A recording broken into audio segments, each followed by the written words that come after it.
Episode 118 अनजान चेहरा। छोटी वाली चाची के ताने को समझते हुए विधि ने अपनी आईब्रो ऊंची कर ली।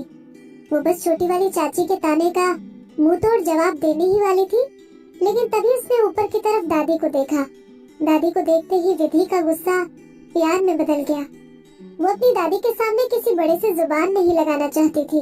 विधि ने दूसरे लोगों को इग्नोर करते हुए दादी से मुस्कुरा कर कहा, दादी जी, मैं आपके लिए कपड़े लाई हूँ। विधि ने अपने हाथों से खूबसूरत बॉक्स को दादी के हाथ में रख दिया। दादी ने बॉक्स को पकड़ा और उस बॉक्स को हर तरफ छूने लगी। मेरी अच्छी बेटी, मेरे लिए तो सिर्फ तुम ही मेरा गिफ्ट हो। तुम्हें वैसे भी मेरे लिए कुछ महंगी चीजें लाने की जरूरत नहीं है। तुम अभी अपने गांव से बाहर जाकर अपना नाम बना रही हो। तुम्हारे लिए बाहर जाकर रहना बहुत मुश्किल है। तुम्हें अभी से अपनी बचत शुरू कर देनी चाहिए। फालतू खर्चा करने की कोई जरूरत नहीं है। दादी की इस छोटी सी एडवाइस ने विधि का दिल छू लिया। विधि पहली बार विदुषी के घर आई थी और दादी की प्यारी बातें सुनकर उसे दादी से लगाव होने लगा। दादी की बातों में कोई झूठा प्यार नहीं था। उन्होंने विदुषी को बड़ा करने में बहुत मेहनत की थी। विधि के सामने बैठी अंधी बूढ़ी औरत को सब लोगों से ज्यादा साफ दिखाई दे रहा था। विधि ने प्यार से कहा, दादी जी, मुझे अपनी लिमिट के बारे में पता है और वैसे भी आपको गिफ्ट देने का मतलब मैं पैसों का अच्छा इस्तेमाल मानती हूँ। छोटी वाली चाची साइड में खड़ी होकर खांसने लगी। ऊपर से तो ये सिर्फ कागज का डब्बा है। इसके अंदर तुम दादी के लिए कौन से कपड़े लेकर आई हो? जरा हमें भी तो खोल कर दिखाओ। जैसे क्लोथिंग स्टोर की पैकेजिंग सिंपल और सोबर थी। वो दूसरे क्लोथिंग स्टोर की तरह पैकेजिंग में ज्यादा चमकीला बॉक्स नहीं इस्तेमाल करते थे। छोटी वाली चाची ने ऑर्डिनरी पैकिंग को देखकर अंदाजा लगा लिया कि अंदर के कपड़े ब्रांडेड नहीं है। वो विधि को सबके सामने शर्मिंदा करवाना चाहती थी। अगर ये स्टार है तो क्या हो गया? इसका गिफ्ट जरूर सस्ता होगा, इसलिए ये सबके सामने नहीं खुल रही है, छोटी वाली चाची ने अपने मन में कहा। विधि ने छोटी वाली चाची की बातों को इग्नोर कर दिया और दादी को हाथ पकड़कर उनसे गिफ्ट की पैकिंग खुलवाने लगी। दादी जी, इस कोने से पकड़कर गिफ्ट को खोलिए। विधि धीरे धीरे दादी को अपने हाथों से गाइड करने लगी। वो जरा भी जल्दी में नहीं थी और उसने दादी को गिफ्ट एंजॉय करने का पूरा मौका दिया। फाइनली पैकेजिंग खुल गई और दादी अपने हाथों से मेरिनो वुलन से बने कपड़ों पर अपना हाथ फेरने लगी। ये तो बहुत सॉफ्ट है। दादी ने कपड़े को छूकर इसकी क्वालिटी का अंदाजा लगा लिया। विधु बेटी, तुमने इस कपड़े पर बहुत पैसे खर्च किए होंगे। दादी ने अपने बचपन से ही खेतों और जानवरों के साथ बहुत काम किया था। उनको कपड़ों की अच्छी खासी समझ है। वो विधि के लाए हुए गिफ्ट को छूकर ही समझ गई कि ये कपड़ा बहुत महंगा होगा। अपने कपड़े की तारीफ करने के बजाय विधि ने जवाब दिया, मैंने ज्यादा खर्चा नहीं किया है दादी जी। वो नहीं चाहती थी कि दादी को गिफ्ट की कीमत पता लगे और वो परेशान हो जाए। वैसे भी 20-25 हजार विधि के लिए ज्यादा नहीं थे। यही बात मोहित ने भी सोची होगी। मोहित ने अपने हिसाब से सबसे सिंपल और बेसिक डिजाइन ऑर्डर किया था। अगर मोहित विधि को उसकी फाइनेंशियल एबिलिटी से ज्यादा महंगी कोई चीज देता तो विधि पहले से ही ऐसे गिफ्ट को एक्सेप्ट नहीं करती। दादी ने एक बार फिर से अपनी चिंता जताई, तुम्हें अपने लिए बचत करना सीखना पड़ेगा विधु। अगली बार अपनी इस बूढ़ी दादी के लिए ज्यादा पैसे खर्च मत करना। मैं बूढ़ी हो चुकी हूँ, मैं और कितने दिन इन कपड़ों को पहन पाऊंगी। अच्छा, आपका बर्थडे है मम्मी, आप आज के दिन ऐसी बातें कैसे बोल सकती हो?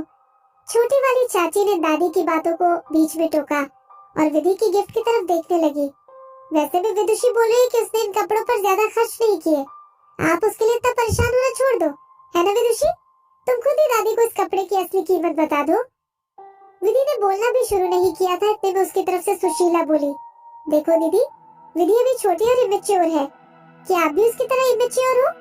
विधि अब बड़ी स्टार बन चुकी है। वो सस्ते कपड़े क्यों लेकर आएगी? वो इन कपड़ों को सिर्फ इसलिए सस्ता बता रही है क्योंकि वो नहीं चाहती कि दादी को इन कपड़ों की असली कीमत जानकर बुरा लगे। तुम उसकी बातों पर भरोसा क्यों कर रही हो? अगर विदुषी ने हम सबको इन कपड़ों की कीमत बता दी तो तुम्हें क्या लगता है मम्मी जी को अच्छा लगेगा? सुशीला की बातें तेज तर्रार थी। सुशीला अपनी फैमिली को दूसरी फैमिली के सामने नीचे कैसे देख सकती थी? सुशीला को जवाब देते हुए छोटे वाले चाचा अपनी पत्नी के सपोर्ट में आकर खड़े हो गए। उन्होंने सुशीला से बोला, भाभी, आप कैसे बोल सकती हो? आपको क्या लग रहा है विदुषी के दिए हुए कपड़े हमारे बेड से ज्यादा महंगे होंगे?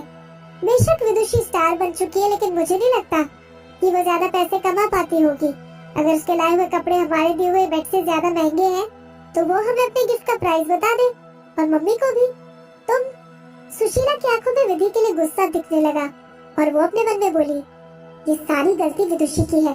मैंने तो पहले कहा था कि वो अपने चाचा से महंगा गिफ्ट लेकर आए, लेकिन ना जाने ये बेकार से कपड़े क्यों ले आई। इसके अंदर जरा भी दिमाग नहीं है। अकेली लड़की ने हमारी पूरी फैमिली की बेइज्जती करवा दी। विधि उन सबकी लड़ाई में इंटरफेयर नहीं करना चाहती थी। वो अपनी तरफ से दादी को गिफ्ट दे चुकी थी और वो सिर्फ चाहती थी कि उसकी दादी को गिफ्ट पसंद आ जाए। अगर यहाँ पर बात पैसों और फेम की हो तो विधि अपनी पुरानी जिंदगी में इतना पैसा और फेम कमा चुकी थी कि उसकी बराबरी करने वाला कोई भी विदुषी की फैमिली में नहीं था। विधि बस अपने गिफ्ट से दादी को खुश करना चाहती थी, इसीलिए वो शांत स्वभाव से बोली, मैंने इन कपड़ों पर ज्यादा पैसे खर्च नहीं किए हैं। अगर छोटे चाचा के बेड की बात की जाए तो मेरा गिफ्ट उनके गिफ्ट से बहुत सस्ता है। उनका बेड देखने में बहुत सुंदर और टॉप क्वालिटी की लकड़ी का लगता है। ये बेड पक्का 10,000 से ऊपर का होगा। विधि की बात सुनने के बाद छोटे चाचा और छोटी चाची को फिर से ताना मारने का मौका मिल गया। छोटे वाले चाचा सुशीला की तरफ देखकर बोले, सुन लिया तुमने? विदुषी के अंदर बहुत समझ है, इसीलिए वो सस्ता गिफ्ट लेकर आई है। सुशीला आग बबूला हो रखी थी, लेकिन उसके पास छोटे वाले चाचा की बात का जवाब नहीं था। वो सिर्फ विधि को घूर कर देख रही थी। विधि ने सुशीला से आंखें नहीं मिलाई, बल्कि वो अपने दिए हुए कपड़ों को तय बनाकर दादी के हाथ में देते हुए बोली, दादी जी, इन कपड़ों को धोते हुए ख्याल रखना। और हाँ, एक और चीज, इन कपड़ों को खुली जगह में मत रखना, वरना अगर इन पर कीड़े लग गए तो दिक्कत हो जाएगी। विधि ने ऐसे कपड़ों को बहुत बार पहना था। हालांकि उसके पास इन कपड़ों को धोने और रखने की समझ नहीं थी, लेकिन मोहित इस बारे में जानता था। इसीलिए उसने इन कपड़ों के साथ एक छोटे से कार्ड में लिख दिया था कि इन कपड़ों को कैसे धोना और संभालना है।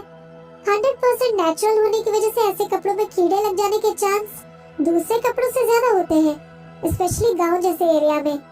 छोटी वाली चाची जोर से हंसी, मम्मी, आपको इन कपड़ों का ज्यादा ख्याल रखने की जरूरत नहीं है। अगर ये कपड़े खराब हो गए तो आप नए कपड़े ले लेना, वैसे भी ये ज्यादा महंगे थोड़ी है। छोटी वाली चाची ने एक बार फिर से विधि को ताना मारा। विधि बस उनकी बातों का जवाब देना चाहती थी, लेकिन वो सिर्फ दादी की वजह से अपने आप को कंट्रोल कर रही थी। छोटी वाली चाची ने बातें करते हुए विधि के सस्ते कपड़ों को एक दो बार और ताना मार दिया। जैसे ही विधि ने अपनी चाची को जवाब देने का मन बनाया, तभी एक आदमी बीच में बोलकर विधि को इंटरप्ट करने लगा, चाची जी, आप गलत ही बोल रहे हो। मैं भी जानता हूँ कि इन कपड़ों की कीमत आपकी तरफ से दिए हुए बेड से कम है, लेकिन इसका मतलब ये नहीं कि आप इन कपड़ों को आराम से अफोर्ड कर लो। ये आउटफिट आपकी सोच से भी ज्यादा कीमती है। इस आउटफिट को कोई भी सिर्फ पैसों से नहीं खरीद सकता। उस आदमी की बातों को सुनकर सब लोगों ने अपनी नजरें पीछे की तरफ उस आदमी को देखने के लिए घुमा ली। ये बात बोलने वाला आदमी जवान था और वो व्हाइट कलर की शर्ट पहने हुए सबको देखकर मुस्कुरा रहा था।